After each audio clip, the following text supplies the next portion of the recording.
नमस्कार, news India में आपका स्वागत है। मैं हूं ब्रह्म प्रकाश दुबे।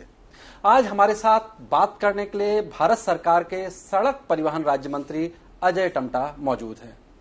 हम बताएंगे आपको कि उनका अल्मोड़ा से दिल्ली तक का राजनीतिक सफर किन संघर्षों में बीता, कैसे रहा और साथ में वर्तमान राजनीतिक परिदृश्य में सरकार की तरफ से किस तरह से वो अपनी राय रखते हैं और राजनीतिक परिस्थितियों में किस तरह से इस बार सरकार आगे बढ़ रही है। टम्टा जी, बहुत बहुत स्वागत है न्यूज़ जी। धन्यवाद ब्रह्म प्रकाश जी। संसद का सत्र चल रहा है। जम्मू कश्मीर से आर्टिकल 370 हटाए 5 साल से ज्यादा का वक्त बीत चुका है। आपकी सरकार ने बड़े बड़े मुद्दे हल किए। इस बार तीसरा कार्यकाल है एनडीए का, चुनौतियां कुछ ज्यादा बढ़ गई हैं इस बार?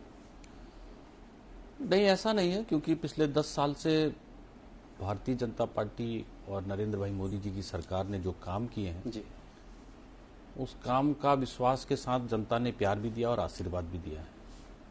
और इसलिए काम के साथ साथ देश का जो स्तर है, जीवन स्तर है, वो बहुत बड़ा सुधार इसमें 10 सालों में हुआ है।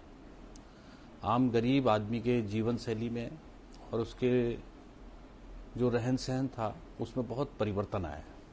जो वर्षों से लोकतंत्र के कारण से वो वर्षों से मांग करता था कि मैं मतदान करूंगा, मेरी जो आवश्यकताएं हैं उनको पूरा सरकार करेगी, तो उन सभी आवश्यकताओं को पूरा अगर किसी ने किया तो नरेंद्र भाई मोदी जी ने किया।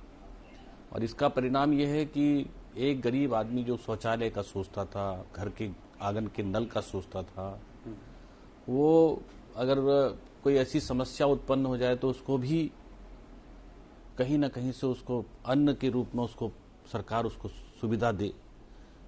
उनके बहुत सारी योजनाओं को, जो कि एक आम आदमी के जीवन स्तर में सुधार है। बिजली वाले के घर में जिसको बिजली नहीं थी उसको बिजली चाहिए था, उसके बैंक के अंदर खाता होना चाहिए था, ईमानदारी से उसके खाते में पैसा आना चाहिए था।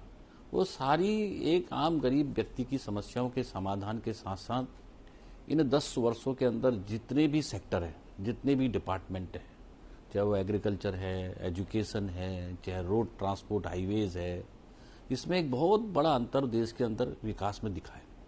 और इस विकास के कारण से जो अंतिम गांव भी थे वो भी इतने सालों तक नरेंद्र भाई मोदी जी का इंतजार कर रहे थे कि वहां तक सड़क पहुंचे। बिल्कुल बिल्कुल। और इसी का परिणाम है कि आज नॉर्थ ईस्ट के साथ साथ हिमाचल और उत्तराखंड में भी अंतिम गांव तक सड़क पहुंची। टम्टा जी, मुझे प्रधानमंत्री जी के साथ कई देशों में जाने का सौभाग्य भी मिला है, जियो जो है एससीओ समिट और G20 समिट में। तो भारतीय जो वहां पर विदेशों में मौजूद है, ये बड़ी बात है कि वो कह रहे हैं कि हमें प्राउड फील होता है, हमारे पासपोर्ट की वैल्यू बढ़ गई है। इतना सब हुआ, आप भी बता रहे हैं, इतनी सारी स्कीम्स चल रही हैं, मुफ्त का राशन दिया जा रहा है, लेकिन क्या वजह रही कि इस बार उस तरह से साथ नहीं मिला? देखिए, मेरे को भी बहुत बार विदेश जाने का अवसर मिला और मैंने जो देखा कि पहले और अब में जिस प्रकार से हम लोगों के साथ व्यवहार होता था, बहुत ज्यादा वैल्यू नहीं देते थे। वहां जाओ तो बड़ी लाइन लगा के रहना था। पहले उन्हें जो है अफ्रीकन कंट्रीज की श्रेणी में खड़ा करते थे, अब यूरोपियन की ये बदलाव आया है। बहुत सारा, मैं पूरे लगभग यूरोप गया और कई कंट्री में गया। मैं Austria, Germany, Macedonia, Bulgaria, Ethiopia, Djibouti, ये बहुत सारी जगह गया। तो मैंने देखा कि वहाँ बहुत सारा परिवर्तन, और कभी मैं सोचता नहीं था कि ऐसा परिवर्तन होगा। कि हम अपने देश में तो बहुत बड़े बन के रहते हैं, मगर जब दूसरे देश के अंदर जाते हैं तो अपने उस समय बहुत आत्म दर्द होता था कि भाई ये इस प्रकार से हमारे साथ क्यों व्यवहार करते हैं पहले। और आज जो है भारत बोले, इंडिया बोले, तो लोग बड़े गर्व के साथ, अच्छा ठीक है, तो बड़ी रिस्पेक्ट के साथ, मतलब एक हाथ से बढ़ा करके वो सीट तक बैठालते भी हैं और खुद वो सर्विस करते हैं कि भाई आप आइए। और फिर मोदी के बारे में पूछते हैं। फिर इसके बाद मोदी, तो उनका कहना क्या अर्थ रहता है कि आप, अच्छा वो इंडिया मोदी, तो ऐसा एक है। तो एक ये बड़ा चेंज आया है और ये चेंज अपने आप में बहुत भारतीयों को, जो भारत में रहे उनके लिए भी गर्व का, और जो भारत से अन्य देशों में रहे उनके लिए भी गर्व है। ये G20 की बैठक ने भी एक बहुत ऐतिहासिक देश के अंदर एक कीर्तिमान स्थापित कराया है।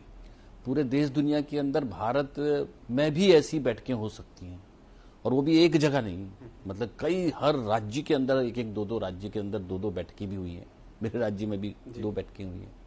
और खास तौर पर जो प्रधानमंत्री जी के मार्गदर्शन में हर राज्य का अपना जो मिलेट्स है, उसका भोजन देना। नहीं तो लोग कहते थे कि ये तो गरीबों का अनाज है, बिल्कुल, और उसकी वैल्यू नहीं होती थी। तो आज माननीय प्रधानमंत्री जी के कारण से मेरे भी, जो मेरे हाई एल्टीट्यूड के गांव में अनाज होता था, हम लोग कहते थे कि अरे ये मोटा अनाज कब तक खाएंगे। आज हमको लगता है कि यार ये मोटा अनाज हमारी ताकत है, हमारी ताकत नहीं है। लोग अब तो उसको इतने बढ़िया तरीके से उसकी मार्केटिंग हो रही है, तो ये देश दुनिया के अंदर पूरे भारतीयों को भी जा रहा है, अब विदेशों तक इसकी मार्केटिंग। बिल्कुल।